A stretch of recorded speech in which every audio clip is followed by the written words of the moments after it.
श्री गुरु गणेशाभ्याम नमः। हरिः ओम। गीता स्वाध्याय सेशन 71 71वें सेशन में आपका स्वागत है। अभी हम अध्ययन कर रहे हैं आत्म संयम योग 6वां अध्याय और श्लोक नंबर 3, तीसरा श्लोक हम लोगों ने अध्ययन किया है। तो तीसरा श्लोक से हम लोग और एक बार शुरू करते हैं। आरुरक्षोर्मुनिर्योगं कर्म कारणमुच्यते योगारूढ़स्य तस्यैव शमः कारणमुच्यते। यदि मन के ऊपर अभी भी नियंत्रण नहीं आया है तो कर्मयोग करो। यदि मन के ऊपर नियंत्रण आ गया है तो अब मन को शांत करो। शम का मतलब मन को शांत करने के लिए क्या करना पड़ेगा?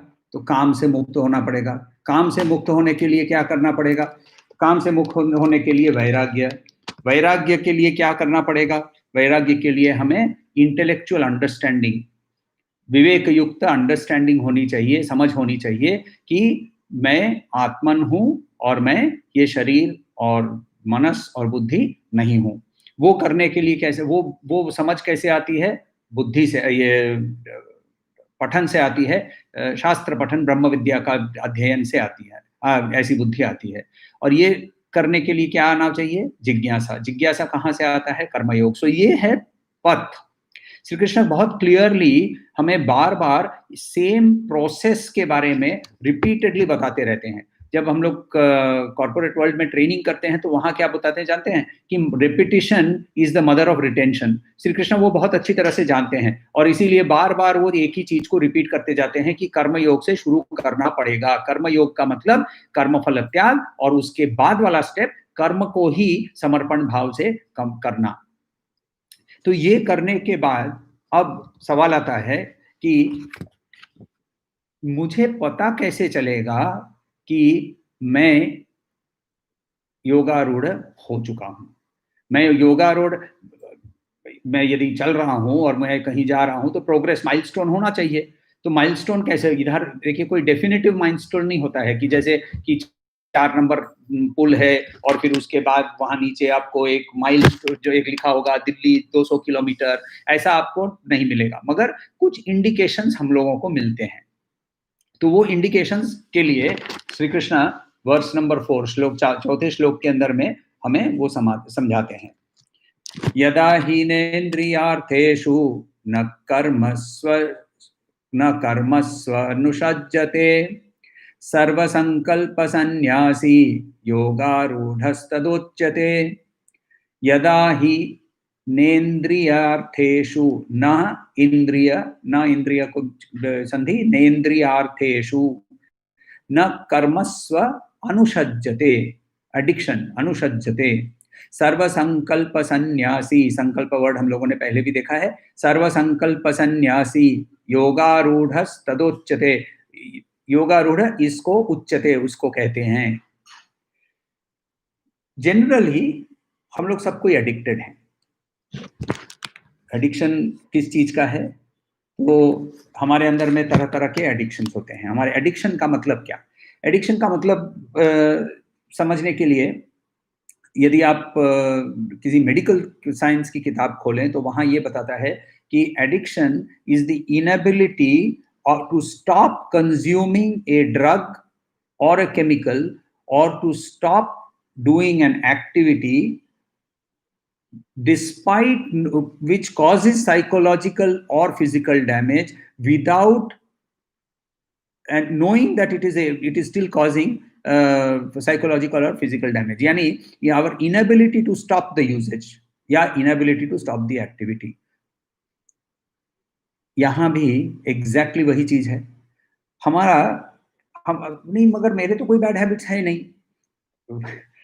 क्या हुआ एट ए ग्रॉस लेवल, शरीर के अंदर में, वो शरीर के माध्यम से हाँ वैसा सच हो सकता है कि हम शराब नहीं पीते हैं, हम सिगरेट नहीं पीते हैं, हम तंबाकू का सेवन नहीं करते हैं, हम पान नहीं खाते हैं, गुटखा नहीं खाते हैं, रास्ते पे थूकते नहीं हैं इत्यादि। ये हमारे बैड हैबिट्स नहीं है, हो सकता है, मगर एडिक्शन माइंड में भी होता है ना।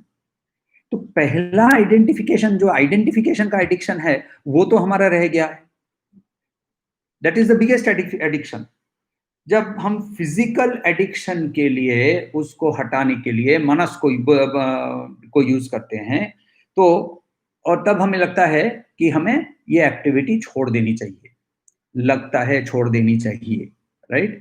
वैसे ही जब हमारे मनन करते हैं इस आइडेंटिफिकेशन पे, बॉडी माइंड इंटेलेक्ट का आइडेंटिफिकेशन पे यदि मनन करते हैं, यानी हम इंटेलेक्ट को यूज करते हैं, तब हमें पता चलता है कि हमें एक फीलिंग आती है कि मैं ये बॉडी माइंड इंटेलेक्ट नहीं हूं। तो पहला एडिक्शन क्या है? ये आइडेंटिफिकेशन का। दूसरा आइडेंटिफिकेशन क्या है? इसी से आता है। जैसे कोई गांजा पीने वाला होता है ना, तो गांजा पीते पीते फिर वो अगला स्टेप पे चला जाता है, वहां से वो हीरोइन पे चला जाता है। वैसे ही हमारा भी ये बॉडी माइंड आइडेंटिफिकेशन के जो ये पहला है गांजा का स्टेप है, और उसके बाद वाला स्टेप आता है सेंस ग्रेटिफिकेशन। तो ये दोनों ही हमारे एडिक्शन है, हम उसको बंद नहीं कर पाते। देखिए डेफिनेशन, मेडिकल डेफिनेशन क्या था? Inability to stop using a substance or inability to stop a particular activity. Inability to stop us using a substance or inability to stop an activity, mental activity also is activity, वो भी activity है। उस activity को हम बंद नहीं कर पा रहे हैं, तो addiction ही है ना। तो वो addiction से हम लोगों को कैसे मुक्त हो सकते हैं, वो है सवाल। तो हमारा आइडेंटिफिकेशन क्या है, और ये सेकंड वाला क्या है? ये बोलता है कि नहीं, ये जो माइंड है, ये इसको ना खुश करो, और इसको जैसे ही खुश करने की एक थॉट आती है, तो फिर क्या होता है? प्लेजर सीकिंग, सुख या भोग की ओर खिंचाव आता है। इस प्लेजर सीकिंग से क्या होता है? एक्टिविटी होती है, बहुत सारी एक्टिविटी होती है, मेंटल, पहले मेंटल एक्टिविटी, और उसको मेंटल एक्टिविटी को शरीर के रूप से उसको प्रकट करते हैं। तो ये जो हमारी प्रेजेंट रियलिटी है, वो क्या होता है? एक एडिक्शन टू एक्टिविटी बन जाती है, कंप्लीट एडिक्शन टू एक्टिविटी। किसमें? माइंड में और बॉडी में, दोनों में। और इन दोनों को सेटिस्फाई करने के लिए सेंस ऑर्गन्स को, ज्ञान इंद्रियों को सेटिस्फाई करने के लिए कर्म इंद्रियों को यूज करके विषय वस्तु व्यक्ति के ऊपर हम आकर्षित हो जाते हैं। आकर्षित तो एक्चुअली हमें दूसरी जगह पे होना चाहिए। आकर्षण शक्ति युक्त इति कृष्ण। कृष्ण वर्ड जो है, जिसके अंदर में आकर्षण शक्ति हो, उसके अंदर में कृष्ण, उसी को कृष्ण कहते हैं। हम कहाँ जा रहे हैं? हम दूसरी चीजों के ऊपर आकर्षण की ओर चले जाते हैं। कृष्ण जो है वो हमारे अंदर ही है, हमारा सेल्फ है। तो योगारूढ़ जो है, जो व्यक्ति है, वो एक ऐसा स्टेज पे पहुंचा है, वहां वो मेडिटेशन के लिए, ध्यान अवस्था के लिए वो तैयार हुआ है। कब हुआ है? जब उसने इस एडिक्शन को ओवरकम कर लिया है। अब ये देखिए, ये एडिक्शन ओवरकम करना इजी नहीं है। अब यदि आदमी गांजा से हीरोइन पर गया हो, और हीरोइन से उसको जब उसको माने डिटॉक्सिफाई करना पड़ता है, तो उसको शरीर को भी कितना तकलीफ होता है ना। तो शरीर को तकलीफ होता है, माइंड को तकलीफ होता है, वो फिर उसकी क्रेविंग होती है। तो वैसे ही 84 लाख योनियों से ये हम लेकर बैठे हुए हैं। अभी उसका डी एडिक्शन तो उतना जल्दी नहीं होगा, तो मगर उसके लिए प्रोसेस दिया गया। प्रोसेस क्या है? कर्मयोग, कर्म संन्यास, श्रवण, मनन, निधिध्यासन। स्टेज बाय स्टेज देखते हैं। पहला, कर्मफल आसक्ति त्याग। कर्मफल आसक्ति को त्याग करना, स्टेज 1। यानी आप यदि एक एनालॉजी लेते हैं कि एक घोड़ा है, तो अभी क्या कर रहे हैं आप जानते हैं? आप घोड़े के साथ आप चल रहे हैं। घोड़े का लगाम पकड़ लिया आपने, और लगाम पकड़ के आप घोड़े के साथ चल रहे हैं, यानी आप उसके साथ फेमिलियर होने लगे हैं। फिर नेक्स्ट स्टेज 2 आता है, यज्ञ भावना से काम करना। यज्ञ भावना से काम करना माने अब ना क्या है, जैसे आप घोड़े के साथ चलते जाते हैं ना, तो घोड़ा भी ना आपको टेस्ट करने लगता है।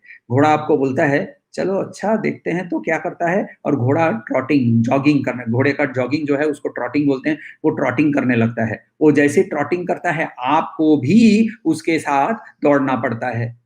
यहाँ आप इसका ये एनालॉजी में ही हम काम कर रहे हैं, एक्टिविटी बढ़ गई है, मेंटल एंड फिजिकल एक्टिविटी बढ़ गई है, मगर यहाँ activity is being submitted to a higher being, a higher self.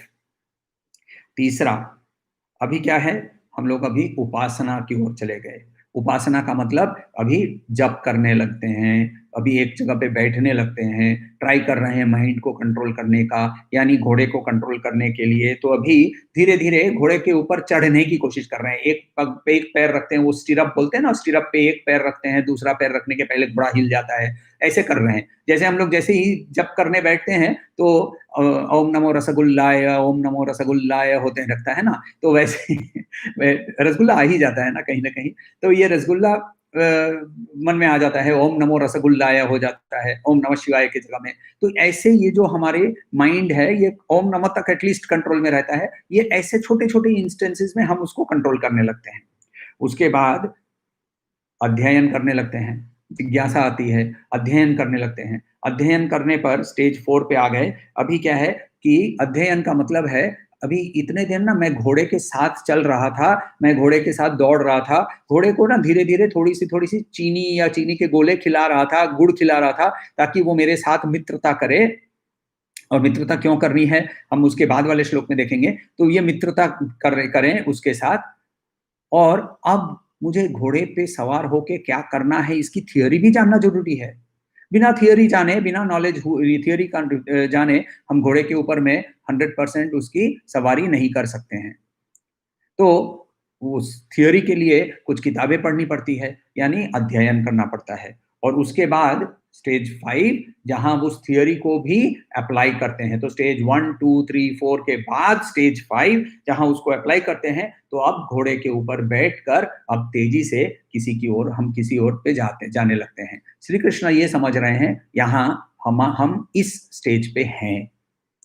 क्यों इस समझ रहे हैं कि स्टेज पे हैं? क्योंकि हमने चैप्टर 1 से लेकर चैप्टर 5 तक हमने अध्ययन किया है, और ये भी एक्सपेक्टेड है कि मेंटली हम उसके ऊपर में अपने अपने एक्सरसाइजेज जो हैं वो भी कर रहे हैं। सो एसेंशियली श्री कृष्ण ने अभी तक हम लोगों को क्या सिखाया है? शरीर के जो वांट्स हैं, नीड्स नहीं, वांट्स हैं, जो जो एक एक कामनाएं जो उत्पन्न होती हैं, उसको माइंड से कंट्रोल करने के लिए। और अब हमें वो ये सिखाने की कोशिश कर रहे हैं कि माइंड के जो नीड्स हैं, वांट्स हैं, उसको इंटेलेक्ट के माध्यम से, बुद्धि के माध्यम से कैसे कंट्रोल करें। तो नेचुरल सवाल आता है कि तो फिर बुद्धि को कैसे कंट्रोल करेंगे? बुद्धि आइडेंटिफिकेशन को, रुकिए, शांति रखिए, श्री कृष्ण वो भी इसी चैप्टर में हमें बताएँगे।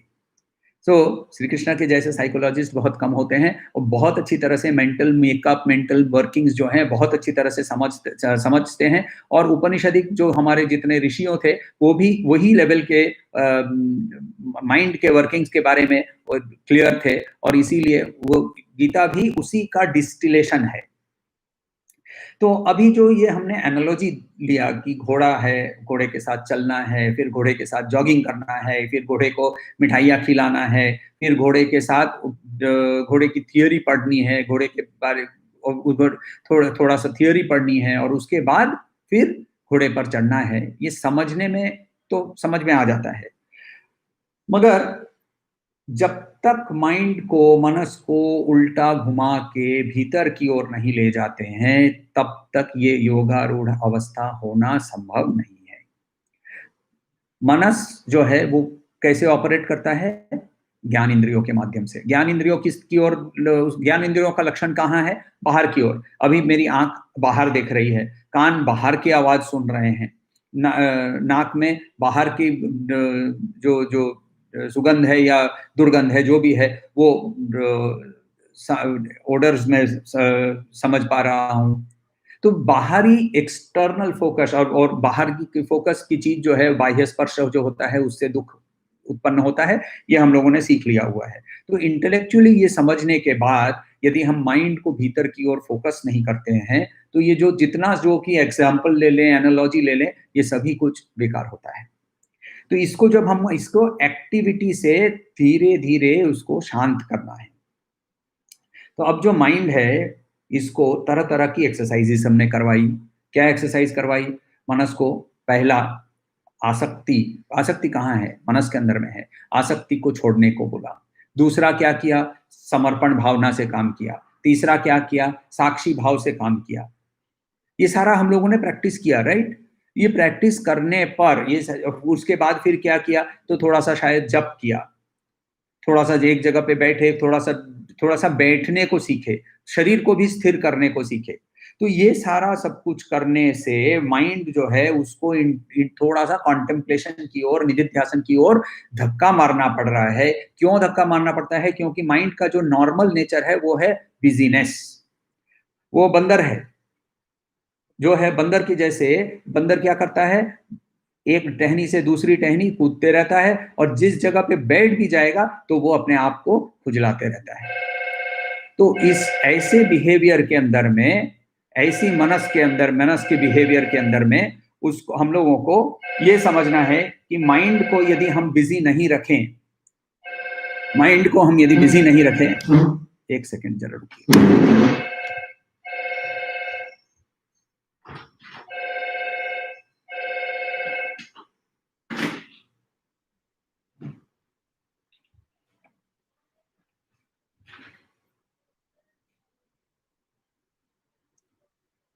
क्षमा करेंगे। तो मनस को यदि हम बिजी नहीं रखेंगे तो क्या होगा? वो संकल्प में चला जाएगा। तो संकल्प में चला जाएगा। तो संकल्प का मतलब क्या हम लोगों ने देखा था? सम्यक युक्त कल्पना, फैंसीफुल इमेजिनेशन। तो इसीलिए यहाँ इंडिकेशन क्या है योगारूढ़ व्यक्ति की? पहला कि उसने अपने सेंस ऑब्जेक्ट्स, विषय वस्तु व्यक्ति से मन को विथड्रॉ कर लिया है। दूसरा, उसके मन को शांति हुई है। तीसरा, उसकी सम्यक कल्पना जो है, कल्पना की शक्ति उसकी धीरे धीरे वो भी शांत हो गई है। और चौथा, और ये गिवन है कि कर्म फल से वो मुक्त, कर्म फल आसक्ति से वो मुक्त हो गया है। कर्म फल की आसक्ति से वो मुक्त हो गया है। तो ये 4 लक्षण है, योगारूढ़ व्यक्ति के 4 लक्षण है। पहला, विड्रॉल फ्रॉम सेंस ऑब्जेक्ट्स। दूसरा, शांत मन। तीसरा, उसके अंदर में फैंसीफुल इमेजिनेशन, कल्पना के से, संकल्प से मुक्ति।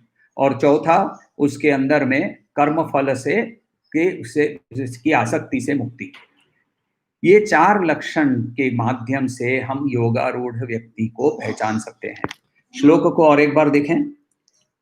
यदा ही नेन्द्रियार्थेषु, इंद्रियों के अर्थ से, न कर्मस्व अनुषज्जते, अनुसज्जन का मतलब है एडिक्शन। न अनुसज्जते, न कर्म, so neither activity nor sense organs. तो यदा ही नेन्द्रियार्थेषु न कर्मस्व अनुसज्जते, सर्व संकल्प सन्यासी। संकल्प, सर्व संकल्प, सारी जितनी थॉट प्रोसेसेस के अंदर में ऊपर नीचे दुनिया भर की चिंताएं, पास्ट की चिंताएं। अच्छा, पास्ट की जो हमारी मेमोरी होती है वो मेमोरी भी बहुत फॉल्टी होती है। हमें वही याद रहता है जो कि हमारे अंदर में इमोशंस को टच कर गया हो। जो कि इमोशन को यदि नहीं टच किया हो तो वो चीज हमें याद नहीं रहती है। तो सर्व संकल्प सन्यासी, ऐसे व्यक्ति को ही योगारूढ़ तदोच्यते। तो ऐसे व्यक्ति को योगारूढ़ बोलते हैं। तो भगवत गीता का जो पूरा आइडिया है ना, भगवत गीता का आइडिया 2 है। एक, एक्टिव रहना पड़ेगा, मगर उस एक्टिविटी के अंदर में आनंद युक्त एक्टिविटी होनी चाहिए। आनंद युक्त एक्टिविटी के लिए हमें एक्चुअली इसमें ना एक चीज समझना जरूरी है। हमारा जो एसेंशियल नेचर है, हमारी जो इनर सेल्फ है, इसका बेसिक नेचर क्या है? सत चित आनंद। सत का मतलब मैं जानता हूं कि मैं एग्जिस्ट करता हूं, मैं सचेत हूं कि मैं एग्जिस्ट करता हूं, मैं जानता हूं। इसके अंदर में सत और चित दोनों आ गए। और मेरा बेसिक नेचर क्या है? आनंद है। उपनिषद क्या बोलता है देखिए, आनंदो ब्रह्मेति व्याजानात् आनंदाध्येव खल्विमानि भूतानि जायन्ते आनंदेन जातानि जीवन्ति आनंदम प्रयत्न विशन्तीति सैषा भार्गवी वारुणी विद्या। तो ऐसे ये क्या बोल रहे हैं, आनंदाध्येव खल विमानी भूतानि जायन्ति, आनंद में से ही सारी भूतानी सब कुछ उत्पन्न हुआ है। आनंदेन जातानि जीवंती, जितना जो जीवित जंतु हैं सारे ही आनंद से उत्पन्न हुए हैं। आनंद प्रयंत भी संविशन्तीति, आनंद में ही वो वापस लीन हो जाएंगे। तो आनंद ही बेसिक नेचर है उस ब्राह्मण का, और ये एसेंशियल नेचर जो है हमारा मूल तत्व जो है, ये तरह तरह की वासनाओं से, तरह तरह के आवरणों से लिप्त होकर कवर्ड हो गया है। तो ये स्टेप जो है ना, अभी जो एक एक करके स्टेप्स जो आगे आगे हमें धीरे धीरे लेकर जा रहे हैं श्री कृष्ण, ये स्टेप का है कि ये आवरणों से हम धीरे धीरे मुक्त हो जाए, छोड़ते जाएं छोड़ते जाएं छोड़ते जाएं। छोड़ने के लिए कोई एफर्ट नहीं लगता है। पिछली बार भी हम लोगों ने देखा था, फिजिकली कोई सी चीज को ऐसे मुट्ठी भर के पकड़ के रखिए तो एफर्ट लगता है, छोड़ने में कोई एफर्ट नहीं लगता है। माइंड का भी वैसा ही है, पकड़ने में एफर्ट लगता है, छोड़ने में एफर्ट नहीं लगता, मगर छोड़ने को सीखना पड़ता है। एक कहानी है, एक क्या है कि एक माउंटेन क्लाइंबर था और वो सोलो अकेला वो बहुत ऊंचे ऊंचे माउंटेन्स पे चढ़ता था। तो कहीं उसने एक एल्प्स के अंदर में एक माउंटेन के ऊपर उसने अटेम्प्ट लिया। अटेम्प्ट लेते समय ऊपर तक उन लोग क्या करते हैं, वो कील मारते हैं, जो नेल्स लगा के, उसको पाइथन बोलते हैं, वो पाइथन लगा के उस पर डोरी बांध के ऊपर चढ़ते हैं। अचानक से बहुत जोर से एक आंधी आई उस हाइट के ऊपर में, जहाँ वो हाइट पे वेदर प्रेडिक्टेबल नहीं होता है। तो अचानक से बहुत जोर से आंधी आई। आंधी आने पर वहां से वो फिसल गया, मगर उसकी डोरी बांधी हुई थी तो वो लटक गया, लटक के वहां लटका हुआ था। बहुत कोशिश कर रहा था कि अपने आप को छुड़ाए, तो बहुत कोशिश कर रहा था कि अपने आप को छुड़ाते समय वो छूट नहीं पा रहा था, और धीरे धीरे धीरे धीरे अंधेरा हो रहा था। अंधेरा होने से वहां -24 -25 डिग्री सेंटीग्रेड का टेम्परेचर होने वाला है, और ऐसे में exposure to the night we will not survive. तो वो वहां पूरे मन से उसने प्रेयर चालू कर दिया कि हे भगवान मुझे बचाओ। अचानक से उसके मन के अंदर में एक जोर से गूंजती हुई आवाज आई कि तुम जो जिस पर बंधे हुए हो उसे छोड़ दो, मैं तुम्हें बचा लूंगा। वो फिर वापस उसने कोशिश की अपने आप को छुड़ाने के लिए, फिर और भी ट्राई कर रहा था, वापस वही आवाज आया, छोड़ दो, रिलीज योरसेल्फ। उसने अपने आप को छोड़ा नहीं। रात हुई, पूरी रात में -24 डिग्रीज पर उसकी 8, 9, 10 घंटे की एक्सपोजर में वो मर गया। दूसरे दिन उसको खोजने जब निकले तो लोगों ने देखा कि वो नीचे ना एक लेज था, एक शेल्फ जैसा था, उसके पैरों से वो 6 इंच दूर था। यदि वो छोड़ देता तो वो बच जाता। हम छोड़ नहीं पाते हैं। तो ये जो क्वालिफिकेशन है, ये क्वालिफिकेशंस हैं जिनके बारे में अभी श्री कृष्ण बता रहे हैं कि न इंद्रियार्थेषु न कर्मस्व न दोनों से न अनुषज्यते, सर्व संकल्प से मुक्त, ऐसा व्यक्ति योगारूढ़ सब कुछ छोड़ चुका है। छोड़ने का मतलब ये नहीं कि वो इन्वॉल्व नहीं है, छोड़ने का मतलब ये कि वो उसके साथ अटैच्ड नहीं है, उसने उन चीजों से प्रभावित होना बंद कर दिया, इंद्रियों से, यानी वो सब कुछ दिखता है उसको। और अभी ना ऐसे व्यक्ति को सब कुछ समदृष्टि से दिखता है, और समदृष्टि से दिखने से वो ज्यादा क्लियरली दिखता है, ज्यादा क्लियरली दिखता है। आप ये कभी कोशिश कर लीजिएगा, कभी किसी भीड़ की जगह में जाइए, भीड़ वाली जगह में जाइए, और वो भीड़ वाली जगह में जाएंगे ना, और उधर आपको अचानक से आपका कोई मित्र मिल ही जाएगा या कोई पहचान वाला चेहरा दिख जाएगा। अच्छा, ये सारे चेहरे हैं, उसके अंदर में वो कैसे दिखता है? वो इसीलिए दिखता है क्योंकि वो स्मृति में वो वहां युक्त है, यानी संकल्प के अंदर में वो प्रेजेंट है, और वो कांटेक्ट है उसके साथ। तो वो कांटेक्ट जो है, पॉइंट ऑफ कांटेक्ट के कारण हमें उसको वो दिख जाता है, मगर बाकी लोग दिखते नहीं है। मगर जो समदृष्टि वाला है उसको सबको ही दिखता है, और सबको इक्वली, जैसे वो पहचान वाला चेहरा दिख रहा था वैसे सारे चेहरे दिखते हैं। तो ऐसे व्यक्ति को योगारूढ़ कहते हैं।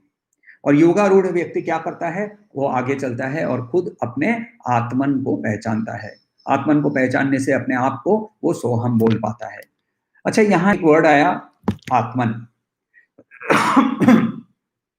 आगे चल के श्लोकों में ये वर्ड जो है, आत्मन वर्ड जो है, ये श्री कृष्ण बहुत बार यूज करते हैं, और हर बार हमें कॉन्टेक्सचुअली समझना पड़ेगा कि आत्मन वर्ड का मीनिंग क्या है। आत्मन वर्ड का के 4 मीनिंग होते हैं। एक मीनिंग है कि हाईएस्ट जो मीनिंग है ये है कि वो मैं हूं, ये मेरी जो पहचान है वो है, जो कि ईगो या अहंकार से बड़ा है। छोटा आई जिसको बोलते हैं, ये छोटा आई को भी आत्मन बोलते हैं। छोटा आई क्या है? Body mind intellect identification. और तीसरा, इंटेलेक्ट को भी आत्मन बोला जाता है। और चौथा, मनस को भी आत्मन बोला जाता है। क्यों? क्योंकि बॉडी के अलावा बाकी जो है, माइंड, इंटेलेक्ट, अहंकार, ये तीनों ही हमारे कॉन्शियसनेस के, चेतना के, चित्त के से ये प्रोजेक्टेड हैं। तो हमारे प्रोजेक्शंस हैं ये। तो ये हमने ही अंदर से माइंड को प्रोजेक्ट किया है, हमने ही अंदर से इंटेलेक्ट को प्रोजेक्ट किया है, हमने ही अंदर से अपने अहंकार को, आई सेंस को प्रोजेक्ट किया है। आई सेंस क्या है? जैसे आप किसी को बोल दीजिए, अरे क्या सुंदर से गाती हो। जैसे ही आपने बोला क्या सुंदर से गाती हो, तुरंत उसके अंदर में एक आई सेंस, मैंने गाया। ये जैसे ही ये आई सेंस आ जाता है, या फिर कितना गंदा गाया, और तुरंत अपसेट हो जाता है वो व्यक्ति। जैसे ही तुरंत अपसेट हो जाता है तो क्या हुआ? आई सेंस आ गया। ये आई सेंस कहाँ आएगा, कैसे आएगा, वो हम प्रिडिक्ट नहीं कर पाते हैं। अहंकार है वो, मगर वो है कहाँ? अहंकार रहता कहाँ है? अहंकार है एक प्रोजेक्शन। कहाँ से प्रोजेक्शन है वो? अपने रियल सेल्फ जो है आत्मन का, उससे प्रोजेक्शन है। तो आत्मन के 4 हम यूजेज देखेंगे। पहला यूजेज है जहां हम उसे रियल सेल्फ जो हम हैं उसके बारे में बताएंगे, जिसको हमें डिस्कवर करना है। दूसरा, अहंकार के बारे में बताया। तीसरा, मनस के बारे में। और चौथा, इंटेलेक्ट के बारे में। तो ये चारों को ही हम आत्मन को समझते हैं। और जहां जहां कॉन्टेक्सचुअली वैसा बताएंगे तो वैसे हम लोग अपने आप ही इसका विश्लेषण करते समय समझ पाएंगे। तीसरा श्लोक करते समय हम लोगों ने एक अध्ययन करते समय एक उपमा देखी थी नींद की। तो नींद की ओर हम जाते हैं पहले, और उसके बाद नींद हमें खींचने लगती है। तो जैसे ही वैसे ही यदि एक व्यक्ति योगारूढ़ होता है, योगारूढ़ होना का मतलब क्वालिफाइड फॉर मेडिटेशन। योगारूढ़ is not the destination, please understand. याद रखिएगा कि लक्ष्य योगारूढ़ नहीं है। योगारूढ़ एक क्वालिफिकेशन है जहां से अब हम ध्यान अवस्था के लिए तैयारी कर सकते हैं। अच्छा, तो इतना सब कुछ करने के बाद सिर्फ तैयारी ही है? हाँ जी, तैयारी ही है। अच्छा, ये सब नहीं है तो इंद्रियार्थेषु जो बताया थोड़ी देर पहले आपने, वो यदि नहीं है तो क्या? अरे श्री कृष्ण बताए ना, स्टेप बाय स्टेप है। आप यदि 6th स्टेप पे नहीं पहुंचे हैं हम, तो हम 5th स्टेप पे पहुंच सकते हैं। 5th स्टेप पे नहीं पहुंचे तो क्या बात है, कोई बात नहीं, हम 4th पे पहुंच जाए। 4th पे नहीं पहुंचे कोई बात नहीं, 3rd पे पहुंच जाए। हम, हमारे लिए स्टेप बाय स्टेप जर्नी दी गई है, और सबसे इजी स्टेप है कर्मयोग। सबसे इजी है एक्चुअली। कर्म फल के प्रति आसक्ति लाना एक्चुअली इतना दूर, यदि हम लोग पहुंच चुके हैं तो इतना बहुत समझना, इतना एटलीस्ट इजी होगा। करने में फिर भी तकलीफ होती ही है, मगर समझना एटलीस्ट इतना इजी होगा कि कर्म योग या कर्म फल आसक्ति त्याग सहज स्टेप है। अभी जब हम जहां पहुंचे हैं, यहां अब मनस के ऊपर कंट्रोल चलाना शुरू कर रहे हैं, वो इतना सहज ऑब्वियसली नहीं है। तो इसीलिए श्री कृष्ण का हम अभी 5वां श्लोक भी एक बार देख लेते हैं। 5वां श्लोक क्या बोल रहा है? उद्धरेदात्मनात्मनं नात्मानम् अवसादयेत् आत्मैव ह्यत् ह्य आत्मनो बन्धुः आत्मैव रिपु आत्मनः उद्धरेत आत्मनात्मनाम। उद्धरेत का मतलब टू रेज हायर। उद्धरेत आत्मनात्मनाम, आत्मना से आत्मना, सेल्फ टू सेल्फ। न आत्मनान अवसादयेत, अवसादन मीन्स टू फॉल बैक। आत्मैव ह्य आत्मनो बन्धुः, यहाँ आपको संधि के कारण वो र है। आत्मनो बन्धुः आत्मैव रिपुर आत्मनः, रिपु का मतलब शत्रु। स्वामी चिन्मयानंद जी बताते हैं कि यदि पहले 6 अध्यायों को एक साथ लिया जाए तो इन 6 अध्यायों के अंदर में ये पहला खंड यदि मान के यदि इसको लिया जाए तो इस पहले खंड के अंदर में सबसे इंपॉर्टेंट श्लोक यदि है तो ये है। मगर इंपॉर्टेंट का मतलब ये नहीं कि बस सीधा इसके ऊपर ही सिर्फ ध्यान करना है या इसका ही पठन करना है, या हम तो ऑलरेडी देख चुके हैं कि ये स्टेप बाय स्टेप अप्रोच है। मगर ये बहुत इंपॉर्टेंट है। क्यों इंपॉर्टेंट है? क्योंकि इसके अंदर में श्री कृष्ण हमें बहुत कुछ बता के गए हैं जिसको हम लोगों के लाइफ प्रिंसिपल्स भी बता सकते हैं, बोल सकते हैं। अच्छा, ये वर्ड जो है उद्धार, उद्धरेद, उद्धरेद का मतलब उद्धार होना। उद्धार का मतलब to be raised, to be saved. तो ये उद्धार, जैसे गजेंद्र मोक्ष, सो गजेंद्र मोक्ष की कहानी आप लोगों को पता होगी कि गजेंद्र था और वो पानी में उतरा और फिर उसको मगरमच्छ ने पकड़ लिया और फिर दोनों में बहुत सारी सालों तक टसल हुई, और वो टसल के कारण फिर जब गजेंद्र हार रहे थे तब उन्होंने एक कमल का फूल उठाकर अर्पण करके श्री महाविष्णु को बुलाया और श्री हरि वहां अष्टभुजा रूप धारण करके आके मगरमच्छ को सुदर्शन चक्र से मार दिया और उसका गजेंद्र का उद्धार हो गया और मगरमच्छ का भी उद्धार हो गया। ये उद्धार अलग चीज है, ये पौराणिक कहानी है। यहाँ हम आत्म उद्धार की बात कर रहे हैं। तो यहाँ आत्म उद्धार के लिए पहले एक उदाहरण देखते हैं कि यदि आप अभी एक चेयर पे बैठे हुए हैं तो इस चेयर से उठने की उठ के खड़े हो जाइए, या आप यदि जमीन पे बैठे हैं तो जमीन से उठ के खड़े हो जाइए। आप यदि उठ के खड़े हुए हैं तो आपने किस चीज का आधार लिया उठने के लिए? उसी जमीन का या उसी चेयर का, उसी कुर्सी का आधार लेकर आप खड़े हुए। आप यदि गिर गए हो, चलते चलते हम फिसल जाते हैं कभी कभी, फिसल के यदि गिर गए हो तो उठते कैसे हैं? उसी जमीन का आधार लेकर उठते हैं जिस पर हम फिसले हैं। वैसे ही हमें अपने आप के आधार से ही ऊपर उठना पड़ेगा। उद्धरेत आत्मनात्मनाम, man must raise himself by himself. मनुष्य को अपने आप के सहारे ही अपने आप को ऊंचा ऊपर खड़ा करना है। यहां इसका मतलब क्या? यहाँ 2 आत्मन है, 2 आत्मन का वर्ड यूज किया है। तो यहाँ एक आत्मन जो है वो है विवेक यानी इंटेलेक्ट, और दूसरा मनस। तो मनस को ऊपर लाने के लिए विवेक का यूज करना पड़ेगा, ये यहां बहुत क्लियरली बताया गया।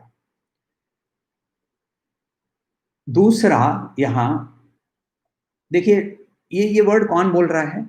श्री कृष्ण बोल रहे हैं। किसको बोल रहे हैं? अर्जुन को बोल रहे हैं। श्री कृष्ण के बारे में पौराणिक कहानी कि 16 बार, याद नहीं है मुझे, 16 बार शायद, 16 बार जरासंध ने मथुरा के ऊपर आक्रमण कर दिया था। 17वीं बार वो वापस आक्रमण करने वाला था। तो श्री कृष्ण ने क्या किया? उसने बोला, सब पूरे मथुरा वासियों को बोला आंख बंद करो। सबने आंख बंद किया। कुछ देर के बाद बोला आंख खोलो। आंख खोले, सब कोई वहां से गुम होकर सीधा द्वारकापुरी पहुंच गए थे। राइट? भवंस के जो पहले हेड थे के मुंशी जी, उन्होंने एक श्री कृष्ण अवतार के बारे में पूरी कहानी लिखी हुई है। वहां उन्होंने सारे मिरेकल्स को प्रैक्टिकली कैसे हुए थे उनको समझाने के लिए, तो यहाँ वो बताते हैं कि वो पहले जैसे भाग गए थे, रणछोड़ नाम है उनका, तो वो भाग गए थे, फिर उन्होंने द्वारका को एस्टैब्लिश किया, फिर धीरे-धीरे पूरी पॉपुलेशन आस्ते-आस्ते करके निकल गई, ऐसे समझाते हैं। चलिए मान लेते हैं कि हम उनकी जो मिरेकल करने की पावर थी, उन्होंने मिरेकल कर दिया। तो वही श्री कृष्ण जो ऐसे चुटकी बजा के एक कुछ लाख लोगों को मथुरा से द्वारकापुरी ट्रांसपोर्ट कर सकते हैं, टेलीपोर्टेशन कर सकते हैं, वो अर्जुन को ब्रह्म विद्या क्यों नहीं एक एक चुटकी में दे सकते हैं? क्योंकि ब्रह्म विद्या मुझे अपने आप के लिए मुझे ही करना पड़ेगा, दूसरा कोई भी नहीं कर सकता है। तो फिर कृपा का मतलब क्या यहाँ? कृपा का स्थान कहाँ है? गुरु का स्थान कहाँ है? तो यहाँ देखिए एक चीज बहुत बहुत इंपॉर्टेंट है समझना। ईश्वर, या मैं तो ईश्वरी बुलाता हूं, तो ईश्वरी का बेसिक नेचर कृपा है। ईश्वरी का एसेंशियल नेचर कृपा है। जैसे हमारा सबका एसेंशियल नेचर, मूल तत्व हमारा आनंद है, ईश्वरी का मूल तत्व कृपा है, और उनके श्री चरणों से कृपा कंटिन्यूअसली फ्लो करती है और सबके लिए इक्वली फ्लो करती है। उनके अंदर में कोई भी भेदभाव नहीं है, जीरो। कोई भी चीज जिसके अंदर में चेतना है उसके अंदर में वो कृपा फ्लो कर रही है। प्रॉब्लम कहाँ है? हमारे अंदर में, कि हम वो कृपा पकड़ने के लिए पात्र हमारे अंदर में तैयार है कि नहीं। यदि इंटेलेक्ट छन्नी जैसा है तो उसके अंदर में कुछ भी नहीं पकड़ा जाएगा। तो यानी यहां भी देखिए, यदि कृपा को के लिए हमें पात्र होना है तो भी इंटेंस एफर्ट, लग्न से, श्रद्धा से और सब्र के साथ यदि हम अपने आप के ऊपर काम ना करें तब आगे बढ़ना संभव नहीं है। क्लियरली श्री कृष्ण यहाँ बता रहे हैं कि उद्धरेत आत्मनात्मनम, उद्धरेत आत्मनात्मनम, अपने आप को ही, अपने आप ही आगे बढ़ाना है। मेरे लिए तो ये बहुत एम्पावरिंग स्टेटमेंट है कि मैं मेरी प्रोग्रेस के लिए किसी के ऊपर डिपेंडेंट नहीं हूं। गुरु अत्यंत जरूरी है। गुरु के बिना, बैजू बावरा करके एक मूवी है जिसके अंदर में मन तड़पत हरि दर्शन को आज, बहुत सुंदर गाना है, उसमें एक लाइन है, बिन गुरु ज्ञान कहाँ से पाऊं। तो वो बिन गुरु ज्ञान कहाँ से पाऊं, सही बात है, बिना गुरु प्रोग्रेस पॉसिबल नहीं है। मगर गुरु, स्वामी चिन्मयानंद जी बार बार बताते हैं कि मैं गोवा का साइन पोस्ट हूं, मेरे पर लटकने से गोवा नहीं पहुंचोगे, गोवा तुम्हें जाना पड़ेगा खुद ही। जैसे भी जाओ, बस में जाओ, पैदल जाओ, साइकिल से जाओ, मगर तुमको जाना पड़ेगा। तो इसीलिए गुरु डायरेक्शन दे सकते हैं, वो अपरा विद्या दे सकते हैं, मगर परा विद्या जो है वो हमें खुद ही प्राप्त करनी पड़ेगी थ्रू आवर ओन एफर्ट। और ये एक्चुअली कितना एम्पावरिंग, कितना मोटिवेटिंग स्टेटमेंट है कि मुझे मेरी प्रोग्रेस के लिए किसी की ओर, किसी के लिए, किसी के ऊपर डिपेंडेंस नहीं होनी जरूरी है। देखिए हमारे अंदर में, सबके अंदर में एक आइडियल का एक पिक्चर होता है। जैसे मान लीजिए कि बॉडी लेवल की बात करते हैं कि आपने डिसाइड किया है कि आप जिम जाएंगे। आप जिम जाना शुरू करते हैं तो अपने मन के अंदर में आपका शरीर के बारे में आपने एक पिक्चर बनाया होगा कि बाइसेप ऐसे होंगे, पेट कैसा होगा, फ्लैट हो जाएगा, छाती कैसी होगी, ऐसा एक मेंटल पिक्चर बना देते हैं। और वैसा मेंटल पिक्चर बना के हम अपने आप को जानते हैं कि हम वैसे नहीं हैं। तो my real self, my ideal self, दो अलग अलग क्लियरली माइंड के अंदर में पिक्चर आ जाता है। वैसे ही मेंटली मैं अपने आप के इमोशंस के बारे में, फटाक से गुस्सा आ जाता है, ये मैं समझता हूं कि गुस्सा नहीं आना चाहिए, स्थित प्रज्ञ होना चाहिए, ऐसे मेंटली हम लोग समझते हैं। माइंड के बारे में इंटेलेक्चुअली एक आइडियल सेल्फ होता है, एक आइडियल सेल्फ होता है और एक रियल सेल्फ होता है, और ये दोनों के अंदर में एक गैप है। और ये जो गैप है, ये गैप को भरने के लिए फिजिकल लेवल की बात करें यदि, तो वो जो गैप है कि पेट सीधा कर देना है, बाइसेप्स को बढ़ा देना है, चेस्ट को, पेक्टोरल मसल्स को टाइट करना है, तो ऐसा ये ऐसी करना है तो काफी इंटेंसिव एक्टिविटी करनी पड़ती है। जिम जाना है, वार्म अप एक्सरसाइज करनी है, वजन उठाने हैं, डाइट कंट्रोल करना है, ये सब करना पड़ता है।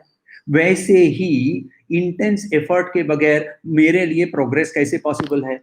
ऑब्वियसली पॉसिबल नहीं होगा। विवेक चूड़ामणि के अंदर में बोल रहे हैं कि मस्तकन्यस्त भारत भारदे दुखम अन्येर निवार्यते। यदि माथे के ऊपर में भार जैसा दुख हो, माथे के ऊपर में वजन किसी ने टोल दिया हो, तो उस वैसा दुख यदि हो, मस्तक अन्यस्त भारादे दुखम अन्येर निवार्य है, दुख अन्य अन्य कोई निवारण कर सकता है।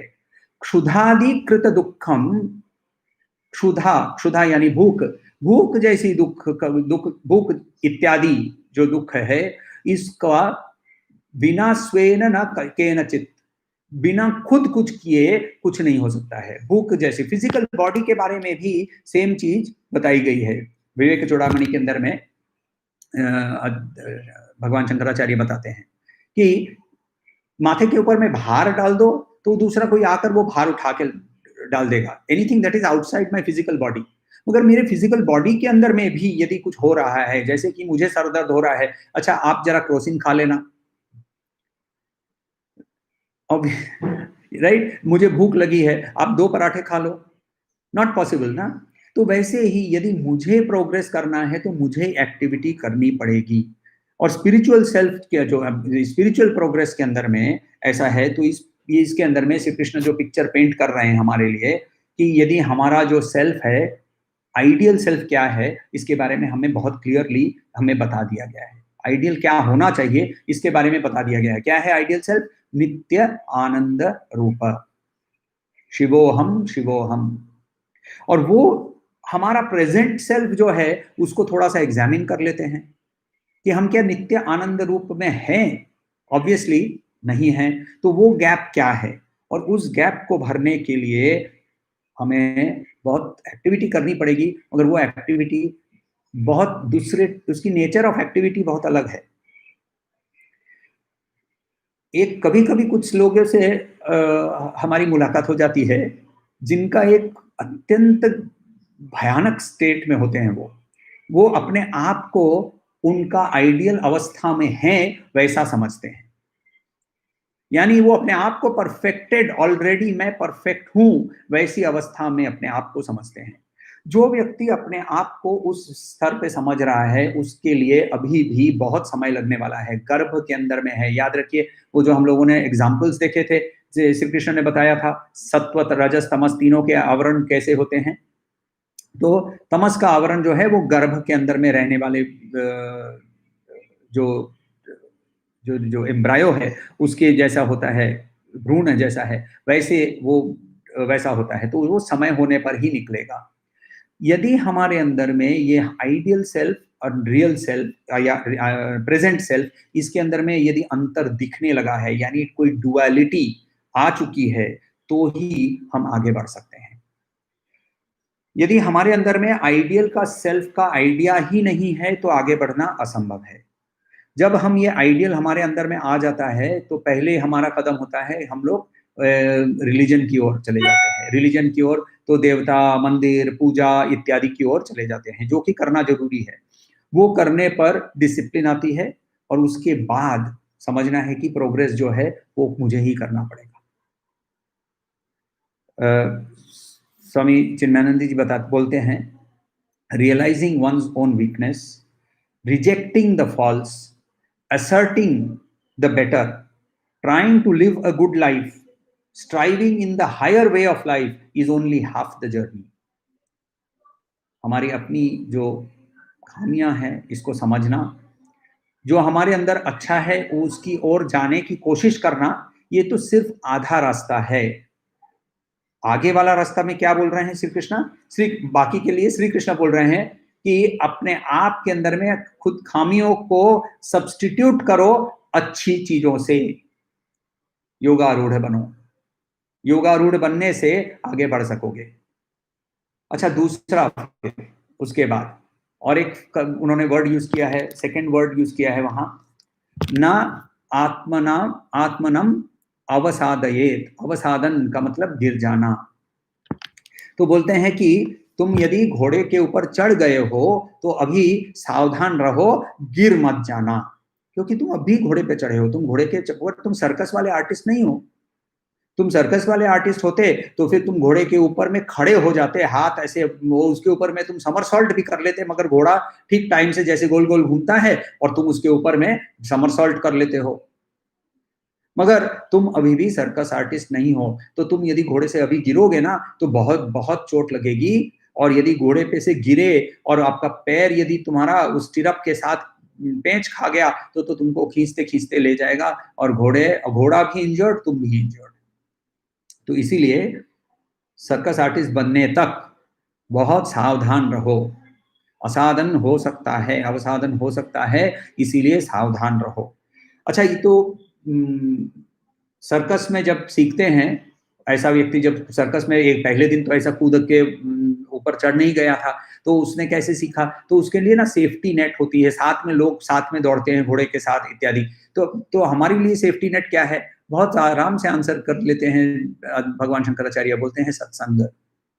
ये वाला श्लोक जो है भगवत भज गोविंदम के अंदर में हम लोगों ने बार बार देखा हुआ है, तो सत्संगत्वे निस्संगत्वम, वो वाला श्लोक जो है, ये है हमारा सेफ्टी नेट। दूसरी चीज, गिर सकते हैं, गिरना पाप नहीं है, गिरे रहना पाप है। अब सोचिए ना, यदि आप चल रहे हैं और कीचड़ में गिर गए, फिसल गए, हो सकता है ना, अभी बारिश का मौसम है, कीचड़ है बाहर, कीचड़ में आप गिर गए और अभी कोरोना का टाइम है, कोई आसपास में होगा भी नहीं आपको उठाने के लिए, तो आप ये बोलेंगे आसपास में कोई है नहीं उठाने के लिए, चल मैं कीचड़ में लेटा रहता हूं। तो कीचड़ में लेटा रहता हूं, ये गलत है ना। तो कीचड़ में लेटे रहना गलत है, गिरना गलत नहीं है, गिर सकते हैं। गिरना इज नॉट अ सिन, गिरे पड़े रहना ये अत्यंत हमारे लिए माने हानिकारक है। उसके बाद सेकंड वाला लाइन देखिए, अगेन आउट ऑफ कॉन्टेक्स्ट बहुत जगह में इसे कोट किया जाता है, जैसे कर्मण्येवाधिकारस्ते मा फलेषु कदाचन बोल के छोड़ देते हैं लोग। तो वैसे ही ये वाला श्लोक जो, ये वाला जो लाइन है, ये वाला लाइन भी बहुत लोग बहुत आउट ऑफ कॉन्टेक्स्ट कोट करते हैं। ये कॉन्टेक्स्ट में पहले हमें समझना भी जरूरी है।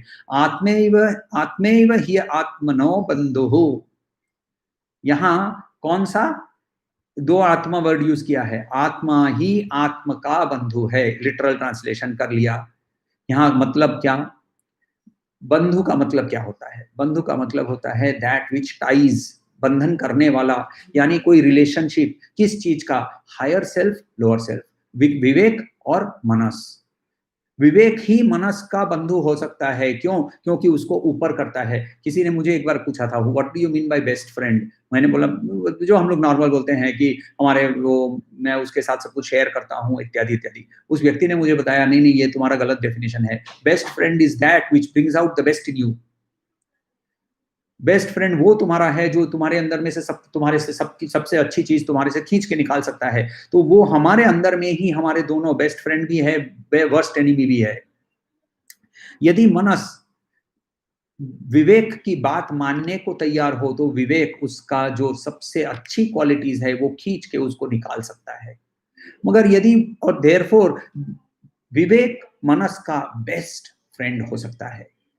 आत्मन ही आत्मन का बंधु है, मगर साथ साथ आत्मा ही आत्मा का सबसे बड़ा शत्रु भी हो सकता है। आत्मैव रिपुः, रिपुः का मतलब शत्रु। यदि मनस बोलता है कि नहीं, मैं तो नहीं मानूंगा, मैं बात नहीं मानूंगा, विवेक बोल रहा है धूम्रपान छोड़ दो, मनस बोलता है नहीं एक बार और। तो यदि मनस यदि बात मानने को तैयार नहीं है, मनस यदि रसगुल्ले पे अटक गया है, मनस यदि वहां बैठ गया है जहां की हम उससे कुछ नहीं कर पाते हैं, तो उससे बड़ा शत्रु और कुछ नहीं होता है। घर का बेदी लंका ढाए बोलते हैं ना, तो ये तो घर के अंदर में क्या, मन हमारे शरीर के अंदर में वो है, वो हमारा, it is a part of me, वो मेरा एक पार्ट है वो। मेरा रियल सेल्फ जो है, आत्मन जो है, उसने इसको प्रोजेक्ट किया हुआ है, वो मेरा ही अंश है और वो मेरा शत्रु बन गया है। आपको यदि कभी भी बोर्डम आपने कभी फील की हो, मुझे अभी आजकल ना आज को बहुत बोर लग रहा है, कुछ करते हैं। यदि ये कभी भी आपने फील किया हो, तो ये समझ लीजिए कि आपका मन शत्रु अवस्था में बैठा है। क्यों? क्योंकि आपका मन एक्टिव नहीं है, तो आपके लिए वो बोर्डम प्रोड्यूस कर रहा है। और जब मन को विवेक बोलता है कि ये गलत है, कुछ कर लो, अच्छा तुमको बोर्डम हो रहा है, चलो एक काम करो, भगवत गीता उठाओ और अध्ययन करो, एक काम करो, थोड़ा सा ब्रह्मसूत्र पढ़ लो, तुरंत ही बोलेगा नहीं नहीं नहीं, हम लोग ना अभी हैरी पॉटर देखेंगे, अभी हम क्रिकेट मैच देखेंगे, अभी हम घूमने जाएंगे, अभी हम थोड़ा सा बाहर में जाएंगे, बाहर सिर्फ नहीं बाहर में जाएंगे। ये जब होने लगता है तो ये समझ लीजिए कि मन आपका रिपु है, विवेक की वो बात मानने को तैयार नहीं है। अच्छा, दोनों में उम्र किसकी ज्यादा है, मन की या विवेक की? ऑब्वियस है आंसर, मन की उम्र ज्यादा है। घर में कभी कभी होता है ना कि एक उम्र वाला आदमी होता है और उसका बेटा है, जवान बेटा है, और उम्र वाले बेटे आदमी को शुगर हुआ है, डायबिटीज हो गया है, ब्लड प्रेशर भी है। तो बेटा बोलता है कि पापा मीठा मत खाइए, चीनी, ये चाय में चीनी क्यों ले रहे हैं, तू चुप कर, तेरे से मैं बड़ा हूं, मैं तेरे को जो बोल रहा हूं तो तेरे को सुनना पड़ेगा। ये जब ऐसा होता है ना, तो ये है आपका घर का भेदी, ये घर का भेदी होकर बैठा हुआ है। मन जो है, यदि एक्चुअल जब इवोल्यूशन की साइंस को पढ़ा जाए तो इवोल्यूशनरी लिम्बिक ब्रेन है और नियोकॉर्टेक्स है। इंटेलेक्ट जो है वो नियोकॉर्टेक्स में रिसाइड करता है, ब्रेन के अंदर में। उसकी जो हमारी जो विवेक की शक्ति है वो ब्रेन के अंदर में, विवेक वहां से क्वेश्चंस प्रोड्यूस करता है, थॉट्स प्रोड्यूस करता है, और वो नियोकॉर्टेक्स, नया, न्यू। वेर एज माइंड जो है वो उसके भी पहले का है।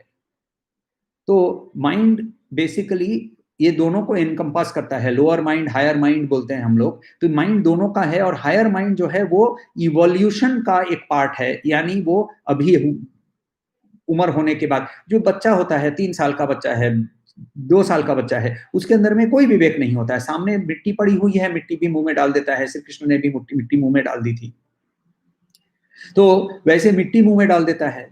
उसको मिट्टी है, बिस्किट है, कुछ पता नहीं है, उसके अंदर में कोई तरह का शारीरिक विवेक भी नहीं है।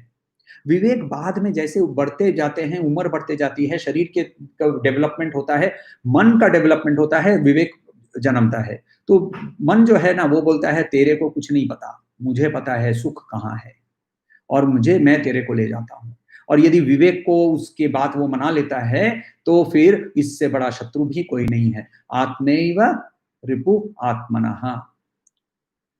तो ये है हमारे लिए जो ये डेफिनेशन है कि हम जब हमारे अंदर में लक्षण क्या होंगे, ये हम लोगों ने समझ लिया कि लक्षण होने पर हम आगे बढ़ने से हम कैसे हम लोग अपने आप को आगे बढ़ा सकते हैं, हमारी साधना कैसी होनी चाहिए, इसका हम लोगों को यहाँ डेफिनेशन मिलता है।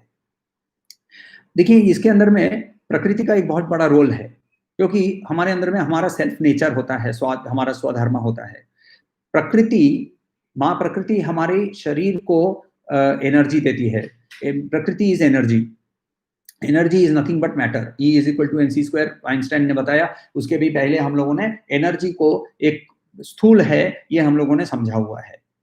तो ये जो एनर्जी को हम यूज कैसे करेंगे, यूज करते समय चित्त के माध्यम से यूज करेंगे, कॉन्शियसनेस से यूज करेंगे, या उसको हम सेंस ऑर्गन्स को, विषय वस्तु व्यक्ति की ओर खींचते चले जाएंगे, तो खींचते चले जाएंगे, वो उस तरफ जाएंगे। ये डिसीजन जो है ये विवेक लेता है।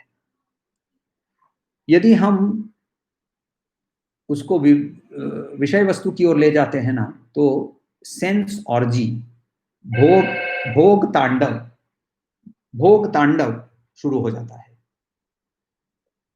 शरीर को एनर्जाइज करने के लिए शक्ति की जरूरत है, मगर उस शक्ति का यूज कैसे करना है वो विवेक से करना है।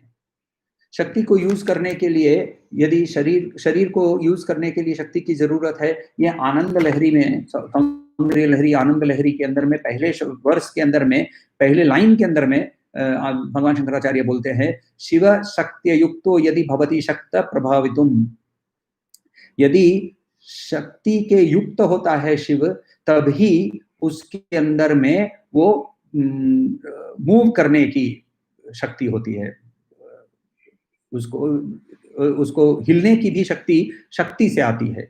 नचेत एवं देवो न खलु कुशल स्पंदितुम अपि, वो वाइब्रेट भी नहीं कर सकता है यदि उसके अंदर में वो एनर्जी नहीं होती। कौन सी एनर्जी? लाइफ फोर्स की एनर्जी।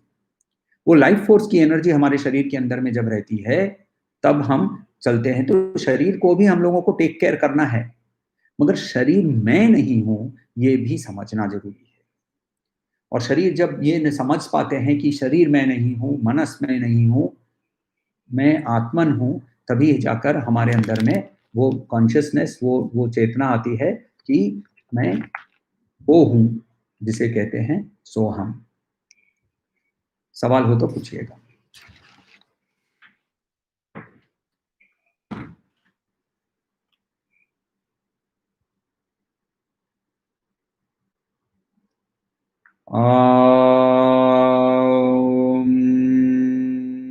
शांति शांति शांति। हम शांति 3 बार क्यों बोलते हैं, इसके बारे में सोचिएगा।